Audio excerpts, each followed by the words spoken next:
مشرح xildhibaan heer federaal qaali cali shire aad baa ugu mahadsan tahay hamigaaga iyo istootaaggaaga mar labaad ku soo dhawow degmadii Gaalkacyo shacabkii degmada Gaalkacyo si kaliya laab kugu soo dhaweeyay ku soo dhawow degmadaadii biidnillaahi tacaala waxaan ilaahay kaaga rajaynaynaa ilaahay subxaanahu wa tacaala inuu kuu fududeeyo dadaalka aad ku jirtid marka labaad waxaan soo dhaweynaynaa musharax xildhibaan qaali cali shire heer gobol iyo heer degmada ku soo dhawow deegaanka insha Allah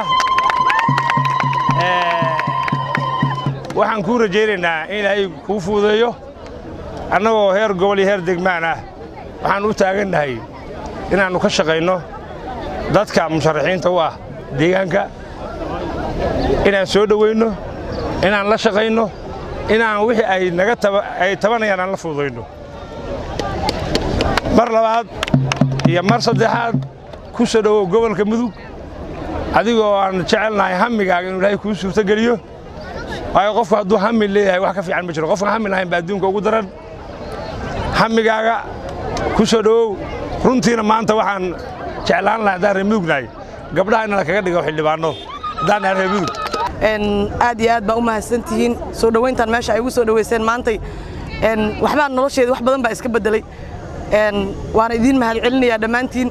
dhibaata ma jirto waxaan maanta meesha iskugu nimid waa inaan nabad wax ku bedelno kuraastana waa la isla leeyo lama kala xoogayo waa isu dhiib maxaa la yiraahdaa tartan baanan musharax baan ahay tartan kula jira dadka mataqaanaa awal joogay iyo kuwa imaan doona diyaar baa u ah inaan la tartamo waana mahadsan yihiin